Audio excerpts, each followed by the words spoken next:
Hello students, আমি রিমি মণ্ডল এবং তোমরা দেখছো র্যাঙ্ক আপ বাই রিমি। দেখো, বর্তমানে সামনে আমাদের যে পরীক্ষাগুলো আসছে মোটামুটি WB, SSC group C, group D বা এসএসসি জিডি বা অন্যান্য আহ, পরীক্ষা, যেমন পুলিশের ক্ষেত্রে কলকাতা পুলিশ কনস্টেবল যেটি আছে, কিংবা আরও এসএসসির যত পরীক্ষা আসে, রেল আসে, ঠিক আছে। তো এদের ক্ষেত্রে জিকের একটা গুরুত্বপূর্ণ বিষয় পালন করে, কারণ অঙ্ক জিআই সবাই প্র্যাকটিস করে, কিন্তু জিকে সবার পক্ষে মনে রাখা নাকি কষ্টকর। জিকেই প্রধান অস্ত্র, ঠিক আছে। জিকেই হলো প্রধান অস্ত্র পরীক্ষার খাতায় কে কত ভালো নাম্বার পাবে তার তার হিসাবে। অঙ্ক তুমি করতে পারলে না পারলে সেটা একটা বিষয়, কিন্তু জিকে হয় তুমি পারবে, না হয় তুমি পারবে না। তো আমাদের সবসময় অপটিমিস্টিক থাকতে হবে যে আমরা পারবো, আমরা সেরকমভাবে পড়ে যাবো, আমরা সেরকম স্মার্ট ওয়েতে পড়ে যাবো যে আমরা পারবো, ঠিক আছে। তো সেখানে দাঁড়িয়ে তোমার আমি কিছু কোশ্চেন এনেছি আবারও জিকে প্র্যাকটিস সেট হিসাবে। আবারও কিছু কোশ্চেন এনেছি, এগুলো প্রত্যেকটি পরীক্ষার জন্য গুরুত্বপূর্ণ, কোনো একটা পরীক্ষা হিসেবে আমি কিন্তু বলবো না। প্রত্যেকটা পরীক্ষার জন্য গুরুত্বপূর্ণ, সরকার হোক কিংবা কেন্দ্র সরকার হোক, ঠিক আছে। তো তোমরা ভিডিওটি দেখবে, শেষ অবধি দেখবে, ভিডিওর সাথে সাথে অনেক ইনফরমেশন বলে দেবো, সেগুলো মুখস্থ করে নেবে, ঠিক আছে। যেভাবে প্রত্যেকবারই আমি বলি যে আমি শুধু কোশ্চেন অ্যান্সার করিয়ে যেতে পারবো না, আমার দ্বারা সেটা সম্ভব নয়, আমাকে কিছু ইনফরমেশন তোমাদেরকে দিতেই হবে, না হলে আমার আমার মনে হয় না আমি ঠিকঠাক পড়ালাম, ঠিক আছে। তো জিকে নিয়ে কেউ ভয় পাবে না, কারণ মনে হয় যদি জিকে পারছি না, জিকে সব ভুলে যাচ্ছি, আমার আমার ক্লাসগুলো ফলো করো। আমার মনে হয় যে তুমি আমার ক্লাস যদি ফলো করো, প্রত্যেকটা ক্লাস যা আমি ক্লাস দিচ্ছি তোমাদের আস্তে আস্তে দেওয়া শুরু করেছি, আরও দেবো, আমার মনে হয় না তাতে তোমাদের আর জিকেতে কোনোদিনও ভয় থাকবে বলে, ঠিক আছে। কিন্তু ক্লাসগুলো রেগুলার করতে হবে, আমার রেগুলার ছাত্র হতে হবে, ঠিক আছে। তবেই তুমি কিছু জিকেতে তোমার আয়ত্ত বাড়বে, ঠিক আছে। ওই একদিন দেখলাম তারপরে ভুলে গেলাম যে ম্যাডামের কোনো একটা ক্লাস হচ্ছিল, এরকম করলে হবে না, আমাকে রেগুলার ফলো করতে হবে, ঠিক আছে। এবং আমি তোমাদেরকে রেগুলার নতুন নতুন ধরনের কোশ্চেন আনবো, বিভিন্ন পরীক্ষার মানে প্রিভিয়াস ইয়ারও তুলে আনার চেষ্টা করব। এখন যেভাবে ওয়েস্ট বেঙ্গল বোর্ড, যে কটা বোর্ড আছে তাদের নিজেদেরকে চেঞ্জ করছে, নিজেদের কোশ্চেন প্যাটার্নকে আপগ্রেডেশন করছে, সেখানে দাঁড়িয়ে আমাদের পরীক্ষার প্রস্তুতিকেও আপগ্রেড করতে হবে, আমাদেরকেও স্মার্ট ওয়ার্ক করতে হবে, ওকে। তো চলো, আজকে কিছু কোশ্চেন এনেছি, সেই কোশ্চেনগুলো পড়াবো এবং তার সাথে ইনফরমেশন দেব। ভালো লাগলে ভিডিওটা পুরো সম্পূর্ণ দেখো। চ্যানেলটাকে যদি মনে হয় যে ম্যাডাম কিছু শেখাতে পারলো, তাহলে সাবস্ক্রাইব করো, বন্ধুদের সাথে শেয়ারও করো, লাইক কমেন্ট ভালো লাগলে করো, না ভালো লাগলে আমি জোর জবরদস্তি করছি না, ঠিক আছে। প্রথম কোশ্চেনের দিকে আমরা চলো এগিয়ে যাই। প্রথম কোশ্চেন কি বলছে, ভারতের কোন সুলতান প্রথমবার তামার মুদ্রা প্রচলন করেন? ইলতুৎমিশ, আলাউদ্দিন খলজি, মোহাম্মদ বিন তুগলক, নাকি ফিরোজ শাহ তুগলক? একটা সোজা কোশ্চেন দিয়ে প্রথম প্রশ্নটা শুরু হচ্ছে। কে প্রথম তামার মুদ্রা বা টোকেন কারেন্সি যাকে বলে সেটা শুরু করে? অ্যান্সার কি এসে যাবে? অ্যান্সার এসে যাবে মোহাম্মদ বিন তুগলক, ঠিক আছে। তিনি টোকেন কারেন্সি বা তামার মুদ্রা প্রথম প্রচলন করেন, ঠিক আছে। আর ইলতুৎমিশ সম্পর্কে আমরা জানি, ইলতুৎমিশ হলো দাস বংশের প্রতিষ্ঠাতা, প্রকৃত প্রতিষ্ঠাতা বলা চলে, ঠিক আছে। এবং ইনি মানে মঈনুদ্দিন খাজা চিশতির স্মরণার্থে কুতুব মিনার আহ, তৈরি শুরু করেন, কিন্তু তৈরি শুরু করেন না, তিনি কুতুব মিনারের কাজ অ্যাকচুয়ালি শেষ করেন। আর মঈনুদ্দিন খাজা চিশতির স্মরণার্থে কুতুবুদ্দিন আইবক তৈরি শুরু করেন এবং শেষ করেন ইলতুৎমিশ, ঠিক আছে। আলাউদ্দিন খলজি তো বাজার দর নিয়ন্ত্রণ বলো, কিংবা জমি জরিপ ব্যবস্থার কথা বলো, কিংবা ধরো তোমার সিরি শহর প্রতিষ্ঠার কথা বলো, কিংবা আলাই দরওয়াজা, যেটা কুতুব মিনারের যেটা প্রবেশদ্বার আলাই দরওয়াজা, সেটা সৃষ্টি করা বলো, বা দাগ হুলিয়া ব্যবস্থা, সেগুলো কিন্তু আলাউদ্দিন, রেশনিং ব্যবস্থা, ঠিক আছে। তারপরে তোমার ভালো বিচার ব্যবস্থা, এইগুলো কিন্তু আলাউদ্দিন খলজির থেকে আমরা পাচ্ছি। মোহাম্মদ বিন তুগলক থেকে আমরা তামার মুদ্রা প্রচলনের কথা পাচ্ছি, এবং তিনি রাজধানী পরিবর্তন করেছিলেন, এটারও খোঁজ পাই আমরা। তারপরে তিনি দোয়াব অঞ্চলে কর বসিয়েছিলেন, সেটারও খোঁজ পাই আমরা, ঠিক আছে। তো তারপরে নেক্সট কোশ্চেন, ফিরোজ শাহ তুগলক, ইনি তুগলক বংশের একজন রাজা, ঠিক আছে। চলো নেক্সট কোশ্চেন, মুঘল সম্রাট আকবরের আমলে মীর বখশি কোন বিভাগের প্রধান ছিলেন? বিচার বিভাগ, সামরিক বিভাগ, রাজকোষীয় কোষাগার, নাকি ধর্মীয় দান খয়রাত? কোন বিভাগের মীর বখশি ছিলেন? এর অ্যান্সার কি এসে যাবে? এর অ্যান্সার এসে যাবে সামরিক প্রশাসন, মীর বক্সি। ঠিক আছে, তো মীর বক্সি যখন জানলাম তখন আমি একটু জেনে নেই বিচার বিভাগকে কি বলা হতো। বিচার বিভাগকে বলা হতো দেওয়ানি, দেওয়ানি ই আদালত, আদালত। ঠিক আছে, আচ্ছা তারপরে কোষাগারকে কি বলা হতো, খাজানা ই আমেরা, খাজানা ই আমেরা। ওকে, আর ধর্মীয় দান খয়রাতকে কি বলা হতো, দেওয়ান ই সাদাত, সাদাত। ওকে, এই কটাই মোটামুটি জেনে রাখো এখানে যখন এগুলো পেলাম। তাহলে মনে রাখার উপায় কি, সামরিক প্রশাসনের ক্ষেত্রে মীর বক্সি। তো সামরিক প্রশাসন ক্ষেত্রে হলো হচ্ছে তোমার সামরিক বিভাগের যিনি আর কি প্রধান থাকতেন এবং মনসবদারদের যিনি নিয়োগ করতেন সেনাবাহিনীর তদারকি করতেন যারা। তো আমরা মানে বক্সি, বক্সি মীর বক্সি একটা নামের মতোই লাগছে না, তো নামের ক্ষেত্রে প্রধানেরই সম্পর্ক হবে কোনো একটা পদ। মীর বক্সি সেনাবাহিনী, যেমন সেনাবাহিনী কে ছিল, যেমন ধরো তোমার সিরাজদৌলার সেনাবাহিনীতে যেমন ছিলেন মীর জাফর, রাইট। তো সেরকম মীর বক্সি, এভাবে মনে রাখো না যে সামরিক প্রশাসনের ক্ষেত্রে মীর বক্সি। বিচার বিভাগের ক্ষেত্রে কি, আদালত, আমরা বিচার ব্যবস্থা জানি আদালতকে তো লাগবেই, তো দেওয়ানি আদালত। কোষাগারের ক্ষেত্রে আমরা জানি খাজানা, তো খাজানা যেখানে দেখবো সেখানেই কোষাগার হয়ে যাবে। আর ধর্মীয় দান খয়রাত মানে ধর্মীয় ক্ষেত্রে যে সমস্ত দান টান করা হতো তাদের বলা হতো দেওয়ানি ই সাদাত। ঠিক আছে, দেওয়ান ই সাদাত। ঠিক আছে, এটা একটু মনে রাখলে, দেওয়ানি ই সাদাত। ঠিক আছে, চলো নেক্সট কোশ্চেন। বিখ্যাত ইলোরা গুহার কৈলাস মন্দির কোন রাজবংশের আমলে নির্মিত হয়েছিল? ইলোরা, পল্লব বংশ, চোল বংশ, রাষ্ট্রকূট বংশ নাকি চালুক্য বংশ? অজন্তা ইলোরার যে গুহা চিত্রগুলো যেগুলো আছে, অ্যান্সার কি হয়ে যাবে?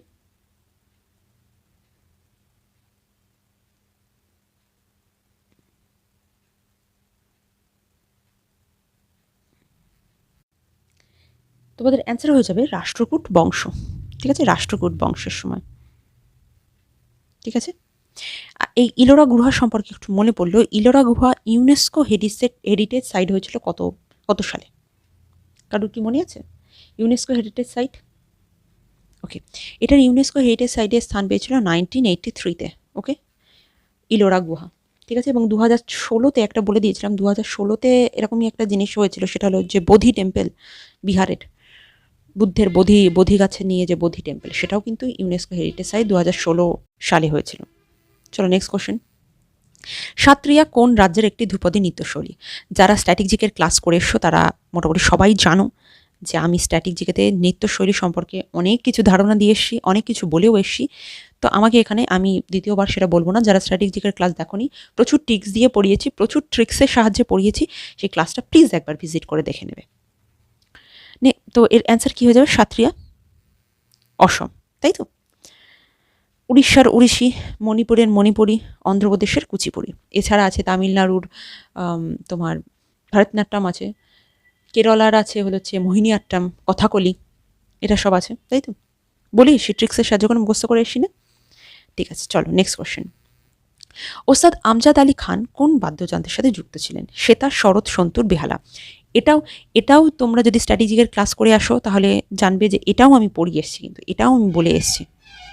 যারা স্ট্র্যাটেজিকের ক্লাস করনি তারা কিন্তু অবশ্যই করে নেবে এই ধরনের বাদ্যযন্ত্র রিলেটেড বা নাচ বা উৎসব রিলেটেড, খেলার কাপ রিলেটেড সমস্ত কিছু কিন্তু করানো আছে। একটা ভিডিওতে অনেক কিছু করিয়ে দিয়েছি, একটা ভিডিও করেছি তাতে অন্তত 200 থেকে 300 কোশ্চেন আমি সলভ করে দিয়েছি।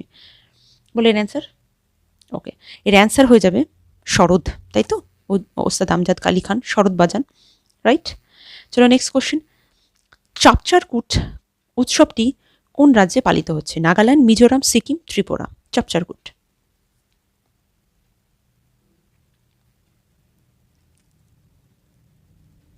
কি অ্যান্সার হয়ে যাবে? মিজোরাম, তাই তো? তো এই যে চাপচারকুটটা না অনেক সময় গুলিয়ে যায় মিজোরামের সঙ্গে মেঘালয়ের, তাই তো? তো আমি একটু বলে দেই, যেমন কি করে মনে রাখবো বলো তো? কুট, ঠিক আছে, কুট কুট দিয়ে মনে রাখো। আর মিজোরামের রাম কে নাম, রাম আর কুট। ধরো তোমার ধরো কোনো একটা উলের জামা পরলে বা কোনো সিনথেটিকের জামা পরলে, তো জামাটা পরলে সে আমরা বলি না ওফ গা কুটকুট করছে, খুব গা চুলকাচ্ছে, গা কুটকুট করছে। তো এইভাবে মনে রাখো যে আম, রামের গা কুটকুট করছে কোনো একটা জামা পরে, ঠিক আছে, কোনো একটা জামা পরে রামের গা কুটকুট করছে, ঠিক আছে। তো এখান থেকেই আমরা জেনে নেবো যে চাপচারকুট মিজোরাম, রামের গা কুটকুট করছে, ব্যাস এইটুকুনি, রামের গা কুটকুট করছে, চাপচারকুট মিজোরাম। চলো নেক্সট কোশ্চেন। বিখ্যাত ঠুমরি গায়িকা গিরিজা দেবী কোন ঘরানার অন্তর্ভুক্ত ছিলেন? কিরানা ঘরানা, বানারসি ঘরানা, পাতিয়ালা ঘরানা নাকি লখনৌ ঘরানা? কোন ঘরানার গিরিজা দেবী ছিলেন? অ্যান্সার কি হয়ে যাবে বলে মনে হচ্ছে এর? গিরিজা দেবী কোন ঘরানার অন্তর্ভুক্ত ছিলেন? এর অ্যান্সার এসে যাবে বেনারস ঘরানার ইনি অন্তর্ভুক্ত ছিলেন। ঘরানাটা এটি ইম্পর্টেন্ট, মানে তোমার আমাদের পিএসসি, ডব্লিউবিপিএসসি এবং আর এসএসসি তো যেটা সেন্ট্রাল এসএসসি রেল, এদের তো বলবোই না, এর থেকে তো এই আর্ট অ্যান্ড কালচার থেকে তো হাজারো কোশ্চেন দেয় ওরা। আচ্ছা, এই ঘরানা নিয়ে মনে পড়লো, আর দুটো ঘরানার কথাটা মনে রাখবে। একটা হলো পণ্ডিত যশরাজ, তার হলো মেওয়াতি ঘরানা, মনে পড়লো। মাঝে মধ্যে এই কোশ্চেনগুলো খুব রিপিটেড কোশ্চেন, তাই আর কি বলে দিচ্ছি। আচ্ছা, এটা আমাদের বিরজু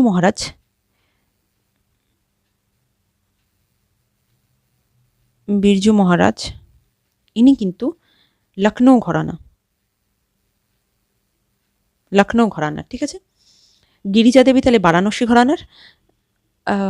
দেখো, গিরিজা তো একজন মহিলা, রাইট? তো গিরিজা দেবী কি ধরনের শাড়ি পরবেন? বেনারসি শাড়ি পরবেন। তো বেনারসি শাড়ি পরতে যেহেতু উনি ভালোবাসেন, তাই তিনি বেনারস ঘরানার, এইভাবে মনে রাখলাম গিরিজা দেবী। যশোরাজ হলো মেওয়াতি ঘরানার, বিরজু মহারাজ হলো লখনৌ ঘরানার। অল্প একটু মুখস্থ করে নিলে সমস্যা কি। নেক্সট, আচ্ছা, ভূগোল ও পরিবেশ থেকে ছোট্ট ছোট্ট কটা কোশ্চেন দিয়ে দিয়েছি। বলছে বায়ুমণ্ডলের কোন স্তরকে শান্তমণ্ডল বলা হয়, যেখানে জেট বিমান চলাচল করে? ট্রোপোস্ফিয়ার, স্ট্র্যাটোস্ফিয়ার, আয়নোস্ফিয়ার নাকি মেসোস্ফিয়ার? অ্যান্সার কি হয়ে যাবে? জেট বিমান। অবশ্যই এটা আগের দিনও বলে এসছি যে এটার অ্যান্সার হয়ে যাবে স্ট্র্যাটোস্ফিয়ার, শান্তমণ্ডল আমরা যেহেতু বলি, তো এখানে ঝড় ঝঞ্ঝা মেঘটেক কিছু থাকে না, সেই কারণে স্ট্র্যাটোস্ফিয়ার দিয়ে বিমান চলাচল করে। আর আয়নোস্ফিয়ার দিয়ে রেডিও তরঙ্গ প্রতিফলিত হয়, সেটাও বলেছি। ট্রোপোস্ফিয়ারে ঝড় ঝঞ্ঝা সবচেয়ে বেশি হয়, এবং মেসোস্ফিয়ার খুব ঠান্ডা একটা স্তর। আচ্ছা, ভারতের কোন রাজ্যে বিখ্যাত গেরোসাপ্পা বা যোগ জলপ্রপাত অবস্থিত? কেরল, কর্ণাটক, উড়িষ্যা নাকি ঝাড়খণ্ড? যারা আমার জলপ্রপাত, আমার স্ট্যাটিক জিকের সিলেবাস পড়েছো, ওই একটা ভিডিওই দেখেছো, তারা জলপ্রপাত সম্পর্কেও মুখস্থ হয়ে গেছে। নিশ্চয়ই তাদের জলপ্রপাতও মুখস্থ হয়ে গেছে, কারণ আমি জলপ্রপাত সম্পর্কেও বলে এসেছি। ওখানে পুরো জলপ্রপাতের লিস্ট আমি দিয়ে দিয়েছিলাম এবং বুঝিয়ে দিয়েছিলাম যে হ্যাঁ এগুলো মুখস্থ করতে হবে। ওই ক্লাসটা করে আসা মানে স্ট্র্যাটেজিকের প্রচুর জিনিস জেনে ফেলা। তো যোগ জলপ্রপাত, এবং এর সাথে এটাও বলার চেষ্টা করো যে যোগ জলপ্রপাত কোন নদীতে আছে, কোন নদীর ওপর আছে? অ্যান্সার কি এসে যাচ্ছে? যোগ জলপ্রপাত কোথায় আছে? যোগ জলপ্রপাত আছে কর্ণাটকে, তাই তো। এবং এটার নদী কি? সারাবতী নদী, ঠিক আছে, সারাবতী নদীর ওপর আছে যোগ জলপ্রপাত। আর চলো নেক্সট কোশ্চেন। পশ্চিমঘাট পর্বতমালা এবং পূর্বঘাট পর্বতমালা কোথায় মিলিত হয়েছে? পালানি পাহাড়, আনাইমুদি পাহাড়, নীলগিরি পাহাড় নাকি কার্ডেমাম পাহাড়?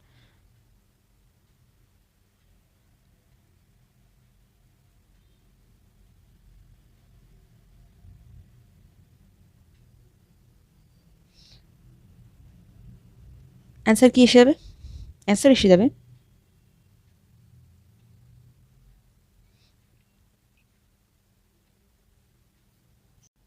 আমরা সবাই জানি নীলগিরি হবে অ্যান্সার। এখানে কার্ডেমাম পাহাড় সম্পর্কে আমি একটু বলে দিই। কার্ডেমাম পাহাড় বিশেষত বিখ্যাত হচ্ছে যে চা কফি উৎপাদনের জন্য, দক্ষিণ ভারতে চা কফি উৎপাদনের জন্য কার্ডেমাম পাহাড় বিখ্যাত, এবং এটা বিশেষত আছে কেরলে, ঠিক আছে, কেরল যেটা বেসিক্যালি ইদুক্কি ডিস্ট্রিক্ট, সেখানে আছে, ঠিক আছে। এবং তামিলনাড়ু এবং কেরলের মধ্যে কিন্তু মানে যোগ সংযোগ হিসাবে কিন্তু এটা কাজ করে, এবং মানে তামিলনাড়ু টু কেরলের মধ্যেই আর কি বিস্তৃত, এটা বেশিরভাগটা কেরলে আছে। এটা কার্ডেমাম পাহাড়, আর এ দুটোও তো তোমার হলো হচ্ছে পশ্চিমঘাটের পাহাড়। চলো নেক্সট কোশ্চেন বলছে কততম সংবিধান সংশোধনীর মাধ্যমে সম্পত্তির অধিকারকে মৌলিক অধিকার থেকে বাদ দেওয়া হয়? 42, 44, 52, 61। যারা আমার সংবিধানের ক্লাস করে এসছো তারা জানো এই কোশ্চেনের অ্যান্সার। এবং শুধু এই কোশ্চেন কি, হাজারো কোশ্চেনের অ্যান্সার জানো। আমি সংবিধানের ওখানে প্রচুর জিনিস করি এস। আমি বললাম কয়েকটা কোশ্চেন নিয়েছিলাম, কিন্তু তার অ্যাডিশনাল এত ইনফরমেশন দিয়েছি সেটা অন্তত 200 থেকে 300টা কোশ্চেনের সমান। বলো এর অ্যান্সার কী হবে? সম্পত্তির অধিকার মৌলিক অধিকার থেকে বাদ দিয়ে দেওয়া হয়। কততম সংবিধান সংশোধনী? আমরা সবাই জানি মোটামুটি 44তম সংবিধান সংশোধনীর মধ্যে দিয়ে, তাই তো? এবং 42তম সংবিধান সংশোধনী আমাদের মিনি কনস্টিটিউশন, যেখানে প্রচুর কিছু চেঞ্জ করা হয়, ঠিক আছে? 3টে শব্দ নতুন করে যোগ করা হয়, ঠিক আছে? চলো নেক্সট কোশ্চেন। ভারতের পঞ্চায়েতি রাজ ব্যবস্থায় মহিলাদের কত শতাংশ আসন সংরক্ষিত আছে? পঞ্চায়েতে কত শতাংশ? 25, 30, 33.3 নাকি 50%? বলো অ্যান্সার বলো, কত পার্সেন্ট মহিলাদের জন্য আসন সংরক্ষিত আছে? সঠিক অ্যান্সার হয়ে যাবে 33.3% বা 1/3 ঠিক আছে? 1/3 বা 33.3% হলো হচ্ছে মহিলাদের জন্য সেপারেট আসন সংরক্ষণ আছে। চলো নেক্সট কোশ্চেন। ব্লু রেভলিউশন কোন বিপ্লবের সাথে যুক্ত? দুধ উৎপাদন, মৎস্য উৎপাদন, তৈলবীজ উৎপাদন নাকি আলু উৎপাদন? আচ্ছা, তার এর অ্যান্সার কী হবে বলে মনে হচ্ছে? Blue revolution. আমরা কোশ্চেনের মধ্যে এর অ্যান্সার পেয়ে যাচ্ছি। এর অ্যান্সার চলে আসবে মৎস্য উৎপাদন, ঠিক আছে? তো আর জিনিসগুলো একটু জেনে নিই, অন্যান্য যে অপশনগুলো আছে। দুধ উৎপাদন কি জানি? শ্বেত বিপ্লব, হোয়াইট রেভলিউশন, রাইট? তৈলবীজ উৎপাদন, ইয়েলো রেভলিউশন। আচ্ছা, আলু উৎপাদন, রাউন্ড রেভলিউশন, রাউন্ড, ওকে। আচ্ছা, আর আরেকটা জানি যে সবুজ বিপ্লব, সেটা জানি কৃষিক্ষেত্রে, মানে ধান গম উৎপাদনের ক্ষেত্রে, বেসিক্যালি গম তারপরে ধান। হরিয়ানা পাঞ্জাব রাজ্যে বিশেষত সবুজ বিপ্লব হয়, এবং তার জনক কে ছিল? MS স্বামীনাথন, তাই তো? MS স্বামীনাথন ছিলেন, এবং যে পৃথিবীর সবুজ বিপ্লবের নরম্যান বোরলগ, ঠিক আছে? আর ভারতের সবুজ বিপ্লবের জনক MS স্বামীনাথন। আচ্ছা, হোয়াইট বিপ্লবের জনক কি আছে? হোয়াইট বিপ্লব কিন্তু ভারতে আছে ভার্গিস কুরিয়েন, লিখলাম না, ভার্গিস কুরিয়েন, মনে রাখো। আচ্ছা, যেটা আমাদের নীল বিপ্লব, এর জনক কে আছে? এর জনক কিন্তু আছে হীরালাল চৌধুরী। ঠিক আছে? হীরালাল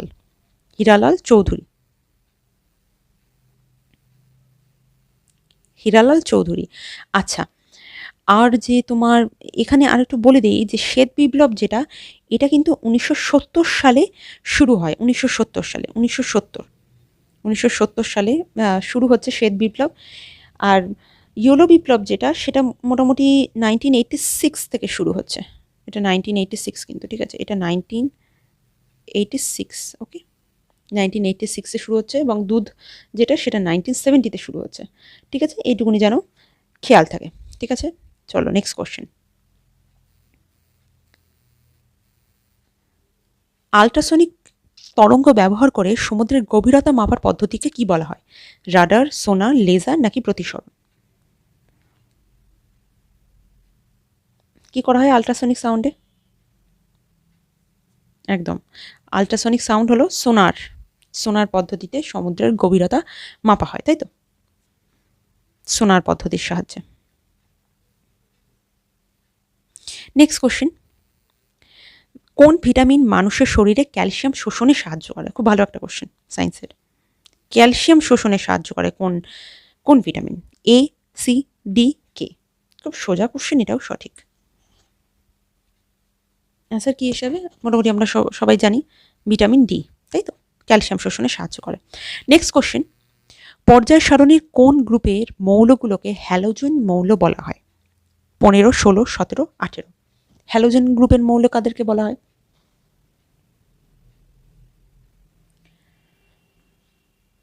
17 নম্বর গ্রুপকে হ্যালোজেন মৌলের গ্রুপ বলা হয়। 18কে কি বলা হয়? Nobel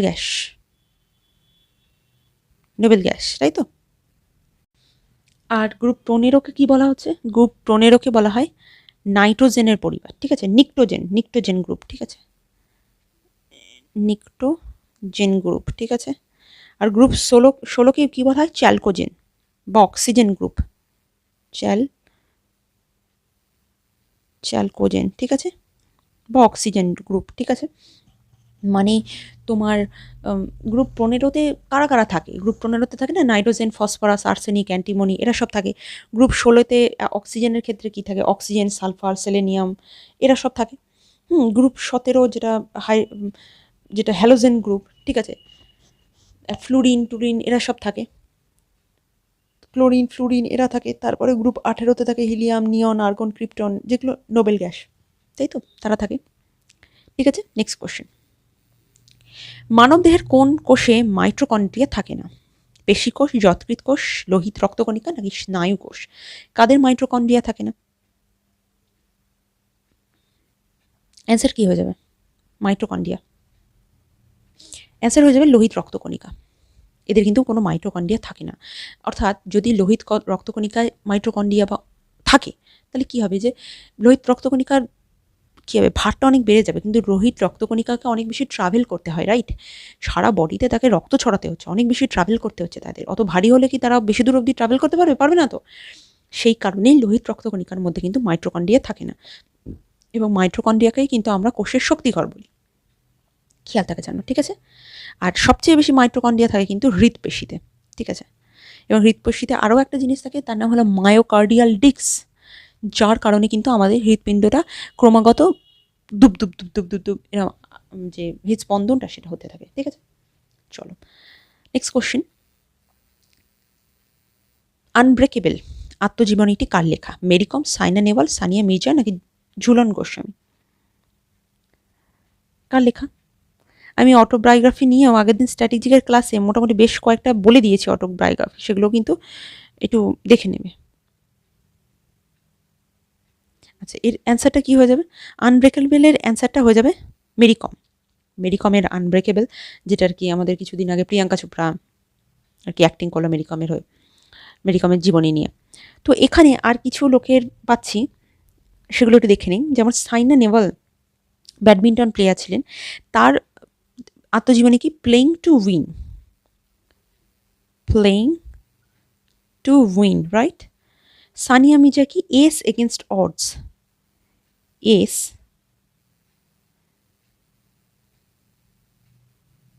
against odds, right? আর ঝুলন গোস্বামীর হলো হচ্ছে ক্রিকেটের। ঝুলন গোস্বামী, আসলে ঝুলন গোস্বামী সেরমভাবে অটোবায়োগ্রাফি নেই।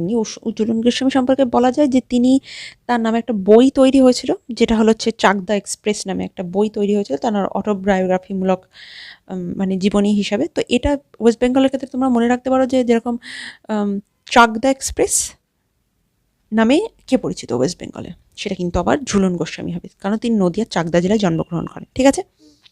সাইনা নেহওয়াল মনে থাকবে, Saina Nehwal playing to win, আর সানিয়া মির্জা হলো এস এগেনস্ট অডস, ঠিক আছে? ভেরি ইম্পর্টেন্ট দুটোই। চলো নেক্সট কোশ্চেন। অলিম্পিকের লোগোতে থাকা হলুদ রঙের রিংটি কোন মহাদেশকে নির্ধারণ করে? Africa, Australia, Asia, America? আগের দিন জিকে এর ক্লাসে কিন্তু আমি এই কোশ্চেনটা ট্রিক্স দিয়ে মনে রাখার ঘটনা বলে দিয়েছি। ট্রিক্স দিয়ে কী করে মনে রাখবে, তাই তো? বলো তো, যারা যারা পড়ে এসছো তারা ট্রিক্সটা মনে আছে কিনা একটু হিসাব করে নাও তো। ওকে, এর অ্যান্সারটা কি হয়ে যাবে? হলুদ রং এশিয়া, তাই তো? কি বলে দিয়েছিলাম যে হলুদ যেহেতু এশিয়ানদের গায়ের কালার একটু হলুদ হলুদ, তাই হলুদ হলো হচ্ছে এশিয়া। কালো, আফ্রিকার লোকজনরা কালো, তাই কালো। ইউএসএ পৃথিবীর সবার কাছে দাদাগিরি করে বেড়ায়, তাই ইউএসএ হলো হচ্ছে সব দেশের জন্য বিপজ্জনক। তাই ইউএসএর ক্ষেত্রে মানে সব দেশের জন্য বিপজ্জনক এই স্টেটমেন্টটা ঠিক নয়। আমি বলতে চাইছি যে ইউএসএ মানে দাদাগিরি করে, তাই আর কি সবাই ভাবে যে ও বাবা খুব ভয়ঙ্কর, বোধহয় ইউএসএর সঙ্গে ঝামেলা করা যাবে না। তো সেই জন্য রেড কালার হলে ইউএসএ। আর কি বলেছিলাম? যে ইউরোপের লোকজনদের চোখ একদম নীল, নীল সমুদ্রের মতো চোখ, সুন্দর চোখ হয় ওদের, নীল নীল কালারের, তো ইউরোপ নীল। আর পড়ে থাকে কি সবুজ, সেটা অস্ট্রেলিয়া, তাই তো? Next question. কোশ্চেন বলছে ভারতের প্রথম অরণ্য গবেষণা কেন্দ্র ফরেস্ট রিসার্চ ইনস্টিটিউট কোথায় অবস্থিত? সিমলা, দেরাদুন, রাঁচি, গুয়াহাটি? স্যার কি হবে?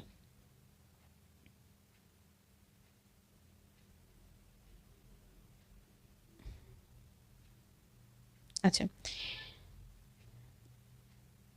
এর অ্যান্সার এসে যাবে আমরা মোটামুটি সবাই জানি দেরাদুন, তাই তো? এর সম্পর্কে একটু বলে দিই। ফরেস্ট যখন মনে পড়লো, যেহেতু ডব্লিউবি বলছে কলকাতা পুলিশ কনস্টেবল প্রিলিমসে যেরকম এসেছিল ইন্টারন্যাশনাল রাইস ইনস্টিটিউট, আমরা ন্যাশনালটা জানি কটক, এসে গেছিলো ইন্টারন্যাশনাল, যেটা ফিলিপিন্স। তো এক্ষেত্রে যখন অরণ্য এসেছিলো, অরণ্যের ইন্টারন্যাশনাল ফরম্যাটটা জেনে রাখি, যেটা হচ্ছে CIFOR, ফুল ফর্ম হলো central for international forestry research, ঠিক আছে? এর সদর দপ্তরটা কোথায় আছে? এর সদর দপ্তরটা কিন্তু আছে ইন্দোনেশিয়া, ঠিক আছে? ইন্দোনেশিয়া, ওকে, খেয়াল থাকা যেন, ইন্দোনেশিয়া, ওকে। নেক্সট কোশ্চেন, গোল কোন কিংবদন্তি খেলোয়াড়ের আত্মজীবনী? গোল পেলে, মেজর ধ্যানচাঁদ, সলিল চৌধুরী নাকি বাইচুং ভুটিয়া? গোল, এটা তো সহজই, তাই না? এর অ্যান্সার কী এসে যাবে? এর অ্যান্সার এসে যাবে গোলকার মেজর ধ্যানচাঁদের, তাই তো? আচ্ছা, এখানে তাহলে আর তিনজনের একটু আত্মজীবনীটা চট করে পড়ে রাখি। পেলের আত্মজীবনী কি?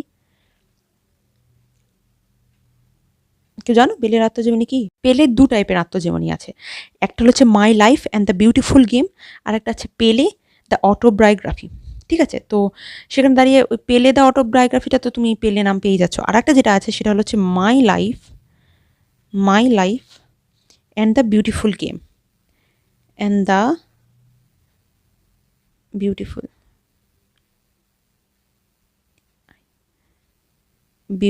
গেম, ঠিক আছে? মাই life and the beautiful game, ঠিক আছে? সলিল চৌধুরী ছিল আমাদের সুরকার, রাইট? সলিল চৌধুরী সুরকার ছিল না? তার যে আত্মজীবনী স্মৃতিচারণমূলক বিভিন্ন লেখা, তার মধ্যে একটা উল্লেখযোগ্য লেখা হচ্ছে স্মৃতিচারণ, বা অনেকে বলে অন্তিম উত্তরও বলা হয়, তো স্মৃতিচারণটা আমরা জেনে রাখি, স্মৃতিচারণ, ঠিক আছে? আর বাইচুং ভুটিয়াকে নিয়ে লেখা হচ্ছে বায়োগ্রাফি কি আছে? বাইচুং দ্য টিনটিকাম এক্সপ্রেস, ঠিক আছে? বাইচুং দ্য টিনটিকাম এক্সপ্রেস, কারণ উনি সিকিমের লোক ছিলেন, তো সেই কারণে তো বাইচুং নামের সঙ্গে আমরা পেয়ে যাচ্ছি, ঠিক আছে? হয়ে যাচ্ছে। চলো নেক্সট কোশ্চেন, বিশ্ব ব্যাংকিংয়ের ইতিহাসে প্রথম এটিএম অটোমেটেড টেলার মেশিন কত সালে চালু হয়েছিল? 1960, 67, 75 নাকি 1985? কত সালে ব্যাংকিং ব্যবস্থায় এটিএম চালু করা হয়? খুব ভালো একটা কোশ্চেন, খুব হাটকেস একটা কোশ্চেন। এটিএম অ্যান্সার কি হিসেবে?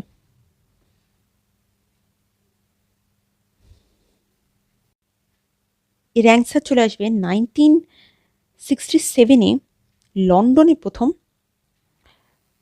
এটিএম চালু করা হয়, লন্ডনে, ঠিক আছে? খেয়াল থাকবে যেন, লন্ডনে কিন্তু, ঠিক আছে? লন্ডনে প্রথম এটিএম চালু করা হয় 1967-এ। এবং এটিএম সম্পর্কে একটা ছোট্ট ইনফরমেশন দিয়ে রাখি তোমাদেরকে, ভারতে, এটা তো বিশ্বে, ভারত যদি বলে তাহলে ভারতে কে করছে? ইন্ডিয়াতে প্রথম করছে HSBC ব্যাংক। HSBC ব্যাংক কত সালে করছে? 1987-এ, ঠিক আছে? মুম্বাই ব্রাঞ্চে প্রথম খোলা হচ্ছে, ঠিক আছে? মুম্বাই ব্রাঞ্চে প্রথম কে করছে? HSBC bank. HSBCর পুরো ফর্ম হলো Hong Kong and Shanghai banking corporation, ঠিক আছে? এরা প্রথম রেভলিউশনারি একটা জিনিস এটিএম ইন্ট্রোডিউস করছে ইন্ডিয়াতে, খেয়াল থাকা জানো। আর বিশ্ব ব্যাংকিংয়ে লন্ডনে প্রথম 1967-এ, ঠিক আছে? 20 বছর পর আর কি আমাদের এখানে আসছে। চলো নেক্সট কোশ্চেন, মাদুলি দ্বীপটি কোন ধরনের দ্বীপের উদাহরণ? প্রবাল দ্বীপ, আগ্নেয় দ্বীপ, নদী দ্বীপ নাকি বালুচর? সোজা তো, এই কোশ্চেনটা তো খুবই সোজা, আমরা মোটামুটি সবাই জানি মাদুলি দ্বীপটি কোথায়, কীরকম ধরনের দ্বীপ। এটা হচ্ছে নদী বদ্বীপ, তাই তো? এর অ্যান্সার কী হয়ে যাবে? নদী বদ্বীপ, যেটা গঙ্গা ব্রহ্মপুত্রের মিলিত যে প্রবাহ, সেই প্রবাহ দিয়ে তৈরি হচ্ছে। নেক্সট কোশ্চেন, ভারতের কোন প্রতিবেশী দেশের সংসদকে জাতীয় পঞ্চায়েত বলা হয়? বাংলাদেশ, নেপাল, শ্রীলঙ্কা, ভুটান? আমি এই সংসদ নিয়ে একটা ক্লাস তোমাদেরকে করিয়ে দেব, যে কোন দেশের সংসদকে কি বলে। চিন্তা করতে হবে না, আমি সংসদ নিয়ে একটা ফুল ক্লাস তোমাদেরকে করিয়ে দেব, একদম চিন্তা করতে হবে না। তো এর কোশ্চেনটা অ্যান্সার কী হবে? জাতীয় পঞ্চায়েত কাকে বলা হয়? নেপালকে বলা হয় জাতীয় পঞ্চায়েত, নেপালের সংসদকে বলা হয়। নেক্সট কোশ্চেন, আধুনিক পর্যায় সারণীতে মৌলগুলিকে কিসের ভিত্তিতে সাজানো হয়েছে? পারমাণবিক গুরুত্ব, পারমাণবিক ভর, পারমাণবিক সংখ্যা নাকি যোজ্যতা? আধুনিক পর্যায় শ্রেণীর মৌলগুলিকে কি দিয়ে সাজানো হয়েছে? পারমাণবিক সংখ্যার দ্বারা সাজানো হয়েছে। এটা না পর্যায় সারণীর একটা চ্যাপ্টার। যখন আমি বিজ্ঞান ক্লাস পড়াবো অনলাইনে, আমার যদি কোর্স আমি যদি কোনো কোর্স লঞ্চ করি, সেক্ষেত্রে আমি কিন্তু পর্যায় সারণী একদম ধীরে ধীরে ভালো করে পড়িয়ে দেবো। ধীরে পড়াবো না, তাড়াতাড়ি পড়াবো, সিলেবাস তাড়াতাড়ি শেষ করে দেবো, কারণ ওই 1 বছর ধরে সিলেবাস শেষ করানোর মতো লোক আমি না। আমি পড়ানো শুরু করলে অত বেশি করে পড়াবো, বেশি ইনফরমেশন দেবো, কিন্তু তাড়াতাড়ি তোমাদের সিলেবাসটা শেষ করে দেবো, যাতে তোমরা রিভাইজ করার সুযোগ পাও। কারণ পড়াটার থেকে বেশি ইম্পর্টেন্ট না রিভাইজ করাটা, কারণ পড়লাম 2 দিন পর মন থেকে ভুলে যাব। তো সেক্ষেত্রে কী হবে, কিপ রিভাইজিং টেকনিকটাই হলো অ্যাকচুয়ালি জিকেতে ভালো হওয়ার একমাত্র মূল মন্ত্র। ঠিক আছে, একবার পড়লাম আর ভাবলাম ও সব জেনে যাবো, আজই সব মুখস্থ হয়ে যাবে, তুমি 2 দিন পর গিয়ে দেখবে সব ভুলে গেছো। মানে 50% ভুলে গেছো, 50% মনে আছে। তো 50%কে মনে রাখার জন্য যেদিন তোমার মনে হচ্ছে আমি সব মোটামুটি অর্ধেক ভুলে গেছি, সেই দিনই পড়তে বসা, সেই দিনই ওই চ্যাপ্টারটাকে শেষ করা। এটাই হলো জিকেতে ভালো হওয়ার মূল মন্ত্র। ঠিক আছে, চলো নেক্সট কোশ্চেন। ভিডিওটি যদি ভালো লাগে তাহলে একটা লাইক, কমেন্ট, শেয়ার অবশ্যই কিন্তু করো। এটুকুনি অন্তত করে আমাকে একটু উৎসাহ দিও। নেক্সট কোশ্চেন, দক্ষিণ ভারতের কোন রাজবংশ নৌশক্তি বা নাভাল পাওয়ারের জন্য সবচেয়ে বেশি বিখ্যাত ছিল? চালুক্য, পল্লব, চোল নাকি চের? কারা ছিল বিশাল শক্তিশালী নৌবাহিনীতে? কারা ছিল? চোল রাজারা ছিল, খুবই নৌবাহিনীতে বিশাল নৌবাহিনী ছিল তাদের। ঠিক আছে, নেক্সট কোশ্চেন, দিল্লির সুলতানিতে দিওয়ান ই আরিজ কোন দপ্তরকে বলা হতো? কৃষি দপ্তর, বিদেশি দপ্তর, সামরিক দপ্তর নাকি ধর্মীয় দপ্তর? দিওয়ান ই আরিজ, কিছুটা দপ্তর আমি আগে বলে আসলাম, আরও একটা দপ্তর আমরা এখানে পাচ্ছি, দিওয়ান ই আরিজ। কাকে বলা হয়? সামরিক দপ্তরকে বলা হয় দিওয়ান ই আরিজ। ডব্লিউবিসিএসে কিন্তু এই ধরনের কোশ্চেন আসে। যারা ডব্লিউবিসিএস পড়ছো তারা কিন্তু এই দপ্তরগুলো একটু মনে রেখো। বিখ্যাত পর্যটক ইবন বতুতা কোন দেশের নাগরিক ছিলেন? ইতালি, মরক্কো, তুরস্ক, ইরান? ইবন বতুতা কার সময়কার ছিলেন? ইবন বতুতা ছিলেন মরক্কো থেকে এসেছিলেন, তাই তো? কিতাবুল রাহেলা যার লেখা। চলো নেক্সট কোশ্চেন, তাবাল চংলি কোন রাজ্যের একটি বিখ্যাত লোকনৃত্য? মণিপুর, আসাম, ঝাড়খণ্ড, উড়িষ্যা? স্ট্যাটিক জিকের ক্লাস যখন করাবো, লোকনৃত্য পড়াবো, সেখানে তুমি এই জিনিসগুলো পাবে। সেখানে আমি কিন্তু গল্প করে গল্পের ছলে লোকনৃত্য মুখস্থ করিয়ে দিই, কারণ লোকনৃত্য মনে রাখা খুব কঠিন। ঠিক আছে, কিছু লোকনৃত্য মার্ক করে দেবো যেগুলো ওয়েস্ট বেঙ্গলের জন্য খুব ইম্পর্টেন্ট, কিছু আর বাদ বাকি যেগুলো থাকবে সেগুলো সেন্ট্রালের জন্য খুব ইম্পর্টেন্ট। তো আমি দুইভাবে সেপারেট করে দেবো, যাতে ওয়েস্ট বেঙ্গলের লোকজন যারা ওয়েস্ট বেঙ্গলকেই টার্গেট করে রেখেছে, যারা নিজের রাজ্যেই পোস্টিং নেব, তাদের ক্ষেত্রে বলবো যে তোমরা যেগুলো আমি সেপারেট করে দেবো সেগুলো মুখস্থ করবে, আর যারা দুটোর ক্ষেত্রে পড়াশোনা করছো তারা পুরোটা মুখস্থ করবে। তো এখানে আমরা একটা পেলাম, তাবাল চংলি কোন রাজ্যের বিখ্যাত লোকনৃত্য? কি হবে? আসামের বিখ্যাত লোকনৃত্য হলো তাবাল চংলি। বিহু পাই আমরা, বিহু কিন্তু আগের দিন বলে দিয়েছি, বিহু 3 ধরনের, ভোগালী বিহু, কঙালী বিহু আর রঙ্গালী বিহু। ঠিক আছে, চলো নেক্সট কোশ্চেন, প্রতি বছর তামিল পুথান্ডু কোন মাসে উদযাপিত হয়? এটা একটু কঠিন হয়ে গেছে, যারা সেন্ট্রাল দেবে তাদের জন্য এই প্রশ্নটা মাঝে মধ্যে আসে। যেমন হর্নবিল ফেস্টিভ্যাল কোন সময় হয় জিজ্ঞাসা করে, তারপরে তোমার গুরু পূর্ণিমা কখন হয় জিজ্ঞাসা করে, বৌদ্ধ পূর্ণিমা কখন হয় এসব জিজ্ঞাসা করে না, কোন বা রাখি কখন হয় জিজ্ঞাসা করে। ঠিক আছে, হিন্দু ক্যালেন্ডার বলে একটা সেপারেট সেকশন হয়, সেখানে আর কি অ্যাকচুয়ালি এই এই এই বিষয়বস্তুগুলো থাকে, যে কোন সময় কোনটা হয়। সেই হিন্দু ক্যালেন্ডারও আমি পড়িয়ে দেবো, ওখানে চিন্তা নেই। তো তামিল পুথান্ডু, এটা পোঙ্গাল হয়। আমি যখন উৎসব পড়িয়ে এসেছি স্ট্র্যাটেজিকের ক্লাসের মধ্যে, উৎসবেরও অনেক কিছু দেওয়া আছে, তার মধ্যে কিন্তু পুথান্ডু পোঙ্গল দুটোই আমি বলে এসেছি। আচ্ছা, পুথান্ডু হচ্ছে এপ্রিল মাসে। ঠিক আছে, এপ্রিলে। চলো নেক্সট কোশ্চেনে যাই। বিখ্যাত হিন্দুস্তানি সঙ্গীত শিল্পী পণ্ডিত যশরাজ কোন ঘরানার অন্তর্ভুক্ত ছিলেন? গোয়ালিয়র, মেওয়াতি, কিরানা নাকি পাতিয়ালা? দেখো আমি এই কোশ্চেনের উত্তর আগেই পড়িয়ে এসেছি, যা পড়াচ্ছি, যা ইনফরমেশন দিচ্ছি সেগুলোই কিন্তু অ্যাকচুয়ালি দেখো কোশ্চেনের মধ্যে তুমি পাচ্ছ। সুতরাং ইনফরমেশনটা কত ইম্পর্টেন্ট সেটা বুঝতে পারছো, তো ধৈর্য ধরে পুরো ভিডিওটি দেখবে। ইনফরমেশন থেকে কিন্তু কোশ্চেন চলে এসে। তো এই অ্যান্সারটা তো আমরা এক্ষুনি মুখস্থ করে এলাম যথারীতি। অ্যান্সারটা কী হয়েছে, মেওয়াতি ঘরানা। আর গিরিজা দেবী বেনারসি পড়তে ভালোবাসেন, তাই বেনারস ঘরানা। এখানে আমরা পাচ্ছি যশোর আসে মেওয়াতি ঘরানা। আর একটা বলেছিলাম বিজ্জু মহারাজ, তার লখনৌ ঘরানা পেয়েছিলাম, তাই তো। চলো নেক্সট কোশ্চেন। ভারতের কোন রাজ্যে কুঞ্চিকল জলপ্রপাত, যেটা ভারতের সর্বোচ্চ জলপ্রপাত, সেটা অবস্থিত? কেরল, তামিলনাড়ু, কর্ণাটক, মহারাষ্ট্র। কুঞ্চিকল। অ্যান্সার কী হবে?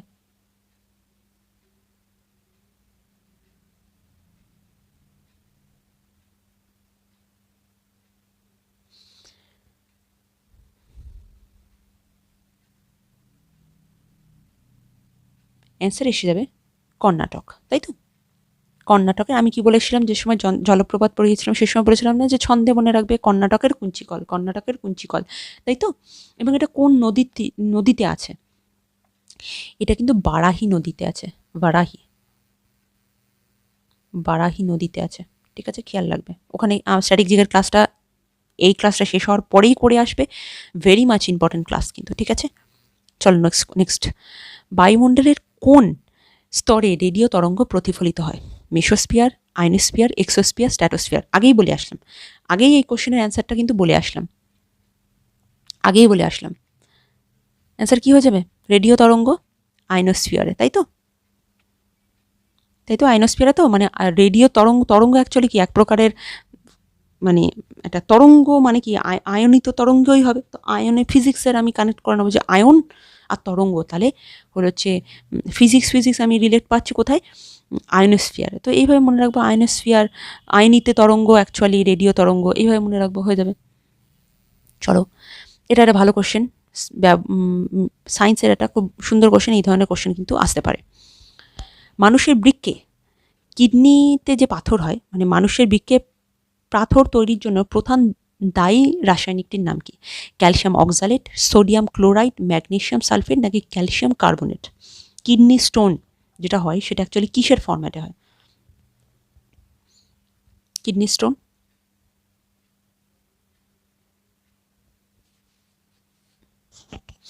এটা কিন্তু অ্যাকচুয়ালি ক্যালসিয়াম অক্সালেট কিন্তু কিডনি স্টোনের জন্য দায়ী। মানে কিডনি স্টোন থেকে যেটা স্টোনটা বের হয় তার রাসায়নিকটা হলো হচ্ছে ক্যালসিয়াম অক্সালেট, এটা কিন্তু মনে রাখবে, ঠিক আছে। ক্যালসিয়াম অক্সালেট, কিডনি স্টোন, ঠিক আছে। আর সোডিয়াম ক্লোরাইড তো NaCl, টেবিল সল্ট বা খাবার লবণ, তো আমরা জানি। Next question. হাইগ্রোমিটার যন্ত্র দিয়ে কি পরিমাপ করা হয়? আমি আগের দিন হাইগ্রো আর হাইড্রো কিভাবে মনে রাখবে বলে দিয়েছি কিন্তু জিকের ক্লাসে, ওটাও দেখে নেবে, ক্লাসগুলো দেখবে, ঠিক আছে। ক্লাসগুলো কিন্তু মানে উল্টোপাল্টা ক্লাস নয়, রীতিমতো ইনফরমেশন বেসড ক্লাস, ঠিক আছে। বায়ুর গতিবেগ, আপেক্ষিক আর্দ্রতা, সমুদ্রের গভীরতা, নাকি দুধের ঘনত্ব?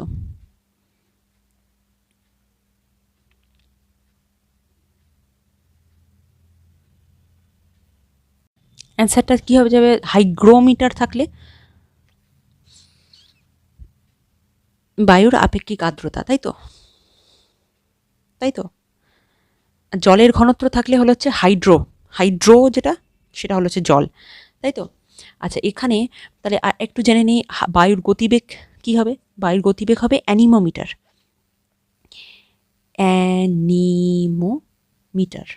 ঠিক আছে। আচ্ছা, সমুদ্রের গভীরতা ফ্যাদোমিটার, তাই তো, ফ্যাদোমিটার, রাইট। আর দুধের ঘনত্ব ল্যাক্টোমিটার, ল্যাক্টোব্যাসিলাস পাই না আমরা দুধের মধ্যে, দই, ল্যাক্টোমিটার, দুধ কতটা পরিশুদ্ধ, দুধের কত ঘনত্ব সেসব মাপার জন্য। আচ্ছা, বায়ুর গতিবেগ সম্পর্কে মনে পড়লো, বায়ুর যে দিক, এটা MTS একবার এসে, বায়ুর দিক এটা কিন্তু বাত পতাকা তো আমরা জানি, এর ইংলিশ নেমটা একবার এসে বাংলা হিসাবেই এসে যে উইন্ড ভেইন, ঠিক আছে, wind vane, WIND, wind vane, ঠিক আছে, বা বাত পতাকা দিয়ে কিন্তু বায়ুর দিক নির্ণয় করা হয়, ঠিক আছে। উইন্ড ভেইন, এই ইংলিশ টার্মটা কিন্তু একটু মনে রাখো। চলো নেক্সট কোশ্চেন। সংবিধানে একক নাগরিকত্ব বা সিঙ্গেল সিটিজেনশিপ কোন দেশ থেকে নেওয়া হয়েছে? কানাডা, ব্রিটেন, আয়ারল্যান্ড, নাকি অস্ট্রেলিয়া? কোন দেশ থেকে কি নেওয়া হয়েছে আমি সংবিধানের ক্লাসে কিন্তু বলে দিয়ে এসে, ওটা পড়ে নেবে কোন দেশ থেকে কি নেওয়া হয়েছে। চলো এটার অ্যান্সার কি হবে? একক নাগরিকত্ব ব্রিটেন থেকে নেওয়া হয়েছে, তাই তো। আর আয়ারল্যান্ড থেকে কি নেওয়া হয়েছে? কমেন্ট সেকশনে জানাও। অস্ট্রেলিয়া থেকে কি নেওয়া হয়েছে? কমেন্ট সেকশনে জানাও। কানাডা থেকে কি নেওয়া হয়েছে? কমেন্ট সেকশনে জানাও। এটা হোমওয়ার্ক। এই 3টে যে দেশ আছে এদের থেকে কি নেওয়া হয়েছে আমাকে কমেন্ট সেকশনে অবশ্যই জানাবে কিন্তু, ঠিক আছে? কমেন্ট সেকশনে জানালে কি হয়, তুমি একটু এটা নিয়ে রিসার্চ করবে, যেগুলো ভুলে গেছো সেগুলো আরেকবার পড়া হয়ে যাবে। কমেন্ট সেকশনে জানানোর মানেই এইটা।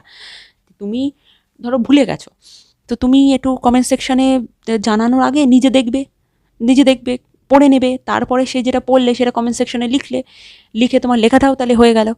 কমেন্ট সেকশনে তুমি কমেন্ট করে দিলে, তুমি কমেন্ট করলে আমি দেখলাম, দেখে আমার ভালোও লাগলো যে হ্যাঁ কমেন্ট করেছো তোমরা, সুতরাং তোমরা পড়াশোনা সম্পর্কে সিরিয়াস। ঠিক আছে, আমি চিনেও গেলাম কোন স্টুডেন্টগুলো আমার পড়াটাকে রিয়েলি শুনছে। ঠিক আছে, এটাই কি টিচারের একটা উৎসাহ বাড়ে যে আমার স্টুডেন্ট চেষ্টা করছে। ঠিক আছে, আর কিছুই না। চলো নেক্সট কোশ্চেন, কত নম্বর ধারা অনুযায়ী ভারতের অর্থ কমিশন গঠিত হয়? 248, 252, 280, 312 অর্থ কমিশন গঠিত হয়। এক্ষুনি বলে এসছি অ্যান্সারটা। কি হবে অ্যান্সার? 280 নম্বর ধারা অনুযায়ী, আর 110 অর্থ বিল, তাই তো। আচ্ছা, অর্থ বিল কোন কোন কোন কোন কোন সংসদে করা যায়, মানে কোন সভায় উত্থাপিত করা যায়? লোকসভায়, তাই তো। আর অর্থ বিল কিনা সেটা পর্যবেক্ষণ কে করে? স্পিকার, তাই তো। চলো, রেপো রেট কে নির্ধারণ করে? অর্থমন্ত্রক, সেবি, ভারতীয় রিজার্ভ ব্যাংক নাকি নীতি আয়োগ? কে করে repo rate reverse repo rate দুটোর ক্ষেত্রে কি করে? ভারতীয় রিজার্ভ ব্যাংক, তাই তো, বা আরবিআই। সেবি কত সালে প্রতিষ্ঠা হয়? 1988-এ। খেয়াল থাকে জানো, সেবি 1988-এ। আর যেটা গুলিয়ে যায়, নাবার্ড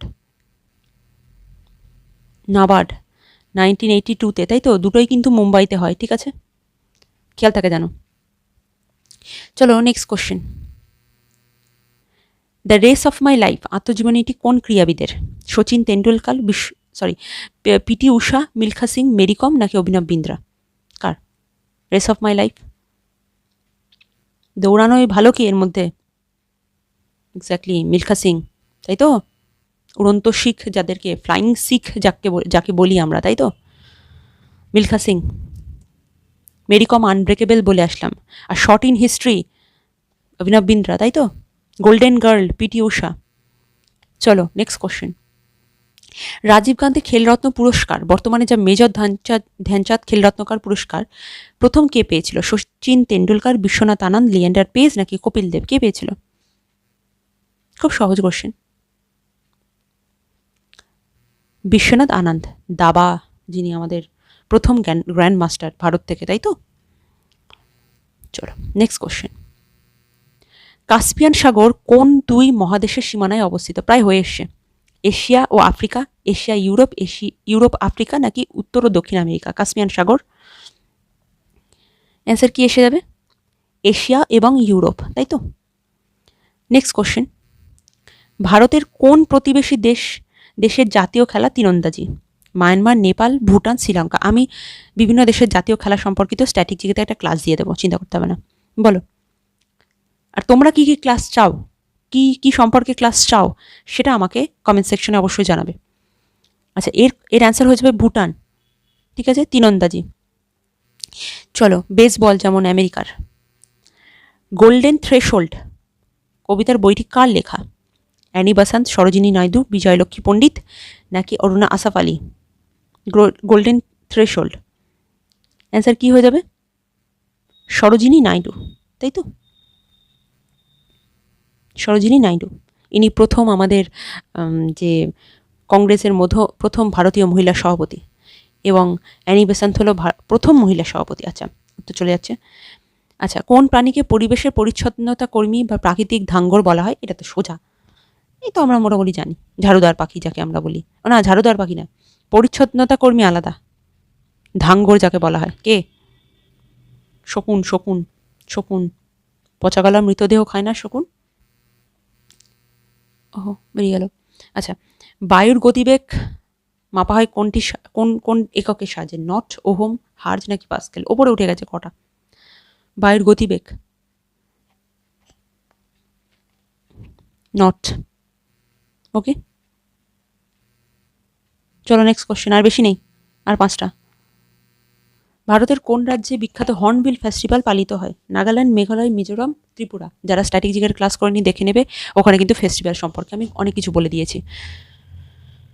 অ্যান্সার হর্নবিল ফেস্টিভ্যাল, এক্ষুনি বললাম নাগাল্যান্ডে, কিছুক্ষণ আগে বললাম ডিসেম্বর মাসে নাগাল্যান্ডে হর্নবিল ফেস্টিভ্যাল পালিত হয়। ঠিক আছে, হর্নবিল একটা পাখির নাম অনুসারে হর্নবিল ফেস্টিভ্যাল চালু হয়, মানে তো পালিত হয়, চালু হয় না, পালিত হয়। ঠিক আছে, এরকম হলো জাল্লিকাট্টু, একটা কোশ্চেন দিয়েছিল, জাল্লিকাট্টু, যেটা হলো হচ্ছে তোমার ডব্লিউবি কনস্টেবলে দিয়েছিল, এটা কিন্তু তামিলনাড়ু, ঠিক আছে, এটা মনে রাখবে। এবং যেটা ইম্পর্টেন্ট সেটা হলো হচ্ছে জাল্লিকাট্টু কিসের খেলা? ষাঁড়ের খেলা। জাল্লিকাট্টু কিন্তু ব্যান্ড হয়ে গেছিলো কদিন আগে, ঠিক আছে, সেজন্য হট টপিক ছিল ওটা। যাই হোক, নেক্সট কোশ্চেন, গয়নাগাটি নামক বইটি কার লেখা? সত্যজিৎ রায়, লীলা মজুমদার, অবনীন্দ্রনাথ রায় নাকি অবনীন্দ্রনাথ ঠাকুর নাকি বিভূতিভূষণ বন্দ্যোপাধ্যায়? গয়নাগাটি, অ্যান্সার কি? অ্যান্সার এসে যাবে অবনীন্দ্রনাথ ঠাকুর, তাই তো, গয়নাগাটি। আর ফেলুদা চরিত্রের সৃষ্টিকর্তাকে? সত্যজিৎ রায়। বিভূতিভূষণ তো জানি, আদর্শ হিন্দু হোটেল, তারপরে হলো হচ্ছে আরণ্যক, তাই তো, এগুলো সবই হলো যে বিভূতিভূষণের, পথের পাঁচালী। আচ্ছা, নেক্সট কোশ্চেন, রক্ততঞ্চনে কোন ধাতব আয়নটি সাহায্য করে? Fe2+, Mg2+, Ca2+, নাকি Na+? রক্ততঞ্চনে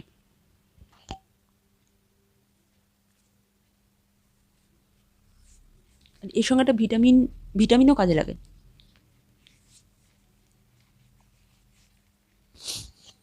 অ্যান্সার কি হিসেবে? ক্যালসিয়াম +2+, তাই তো, ক্যালসিয়াম আয়ন সাহায্য করে, এবং যে ভিটামিনটা সাহায্য করে সেটা হলো ভিটামিন কে, এবং তার সঙ্গে থাকে অনুচক্রিকাও সাহায্য করে। এটা একটা স্ট্রেচ থাকে, ঠিক আছে, তোমার এখানে ফাইব্রিনোজেন থাকে, তারপরে ফাইব্রিন তন্তু থাকে, এরকম অনেকগুলো ব্যাপার থাকে। এগুলো সায়েন্সের ক্লাস যখন করাবো, যদি কেউ ইন্টারেস্টেড থাকো, তো যখন আমি কোর্স লঞ্চ করবো তখন এগুলো সব ডিটেলসে পড়িয়ে দেবো, যাতে রেল থেকে শুরু করে এসএসসি থেকে শুরু করে মানে তোমার স্টেট অবধি কেউ তোমাকে সায়েন্সে যাতে মানে মানে কি বলবো, মানে একটা কোশ্চেনও যেন সায়েন্সে তোমার ভুল না হয়, এমনভাবেই পড়াই দেবো, ঠিক আছে। চলো নেক্সট কোশ্চেন, পৃথিবীর গভীরতম খাদ মারিয়ানা ট্রেঞ্চ কোন মহাসাগরে অবস্থিত? আটলান্টিক মহাসাগর, ভারত মহাসাগর, প্রশান্ত মহাসাগর নাকি উত্তর মহাসাগর? মারিয়ানা খাদ কোথায় আছে? প্রশান্ত মহাসাগরে আছে। মারিয়ানা খাদ, একটা ইন্টারেস্টিং ফ্যাক্ট বলি, মারিয়ানা খাদ এত বড় যে মারিয়ানা খাদের মধ্যে 3টে মাউন্ট এভারেস্ট ঢুকে যায়, 3টে মাউন্ট এভারেস্ট 3বার বসানো যাবে, এতটা গভীর মারিয়ানা ট্রেঞ্চ, ঠিক আছে। তো কোথায় আছে? প্রশান্ত মহাসাগরে। লাস্ট কোশ্চেন, এটা কম্পিউটারের কোশ্চেন রেখেছি। কম্পিউটারের Ctrl+Z কমান্ডটি কী কাজে লাগে? সেভ করতে, কাট করতে, আনডু করতে নাকি পেস্ট করতে? অ্যান্সার কীভাবে বলে মনে হচ্ছে? এর অ্যান্সার হয়ে যাবে জেড হলো আনডু করতে। কোনো কাজ হয়ে গেছে কিন্তু সেটা মনে হচ্ছে তোমার ভুল হয়েছে, তো তুমি আনডু করে নিলে, ঠিক আছে। আচ্ছা, এইবারে আমি কিছু মানে কমান্ড নিচে তোমাদেরকে দিয়ে দিয়েছি, এগুলো একটু পড়ে মুখস্থ করে নিতে হবে, ঠিক আছে। কম্পিউটারের কিছু কমন কিবোর্ডের শর্টকাটস দেখো, একটা আছে Ctrl+O হলো হচ্ছে ওপেন, ওকে, ও থেকে আমরা বুঝতে পারছি ওপেন হয়ে যাবে। Ctrl+N ক্রিয়েট নিউ, যেহেতু এন থেকে আমরা পাবো হলো হচ্ছে নিউ, সো কন্ট্রোল নিউ। আচ্ছা, Ctrl+W ক্লোজ কারেন্ট, মানে ডাব্লিউ মানে ক্লোজ কারেন্ট উইন্ডো, সেখানে Ctrl+W, ঠিক আছে। Ctrl+T মানে হলো হচ্ছে ওপেন নিউ ট্যাব, টি থেকে আমরা মনে রাখবো tab, Ctrl+T। Alt+Tab switch to previous active window, Alt+Tab এটা একটু স্পেশালি, যেহেতু এটা কঠিন তাই এটা আসার পরীক্ষার সম্ভাবনা আছে, এটা একটু মনে রাখবো। Alt+Tab switch to previous active window, যে সমস্ত জায়গায় কম্পিউটার আছে, যে সমস্ত সিলেবাসে পরীক্ষার, সেখানে কিন্তু অ্যাকচুয়ালি এই শর্টকাটগুলো আসে। আচ্ছা, Alt+Arrow সামনের দিকে অ্যারো ফরওয়ার্ড, Alt+ পিছনের দিকে অ্যারো ব্যাক মানে ব্যাকে ফিরে যাওয়া, alt plus D move focus to address bar, ঠিক আছে। আর নিচে দুটো করে আছে কন্ট্রোল প্লাস এফ, সেটা হলো হচ্ছে ক্লোজ অ্যাক্টিভ উইন্ডো, এবং অল্ট প্লাস F4 দুটোর ক্ষেত্রেই এক্সিট অ্যাক্টিভ উইন্ডো। তাহলে হলো ক্লোজ অ্যাক্টিভ উইন্ডো বললে হলো হচ্ছে কন্ট্রোল প্লাস F4, আর অল্ট F4 বললে হলো হচ্ছে এক্সিট অ্যাক্টিভ উইন্ডো। ওকে, এই চারটা ছোট্ট একটা চার্ট, বেশি কিছু দেওয়া নেই, অল্প কিছু দেওয়া আছে, এইটা কিন্তু মুখস্থ করে রাখবে, ঠিক আছে। তো আজকের ক্লাসটা এই পর্যন্তই থাকছে, ঠিক আছে। দেখা হবে একটা নেক্সট ক্লাসে। ততক্ষণে বারে বারে আমি যে কথাটা বলি যে পড়াশুনো করো, সাথে অন্যান্য পড়াও পড়ো, শুধু জিকে নয়, সাথে অঙ্ক আছে, জিআই আছে, ইংলিশ আছে, সব পড়ো। তবে জিকেটাকেও মাথায় রেখো, কারণ জিকেই হলো হচ্ছে পরীক্ষায় চাকরি পাওয়ার ব্রহ্মাস্ত্র, কিন্তু জিকে না জানলে তোমার ওই অঙ্ক আর জিআই আর ইংলিশ দিয়ে পাশ করাটা আজকের দুনিয়ায়, আজকের কম্পিটিশনে কঠিন। যদি ক্লাসটা ভালো লেগে থাকে, মনে হয় যে একটু শিখতে পারলাম কিছু, তাহলে বন্ধুদের সঙ্গে অবশ্যই শেয়ার করো, ক্লাসটাকে আবার রিওয়াচ করো। থ্যাংক ইউ এত দূর অবধি দেখার জন্য। ভালো করে পড়াশুনো করো, ঠিক আছে। আর যার যে পরীক্ষার লক্ষ্য আছে, সবাই যেন সেই সমস্ত পরীক্ষায় উত্তীর্ণ হও, সফলতা পাও, এই আশা করি। আজকের মতো এই পর্যন্ত, দেখা হচ্ছে আবার একটা পরবর্তী ভিডিওতে। Keep study, okay, by.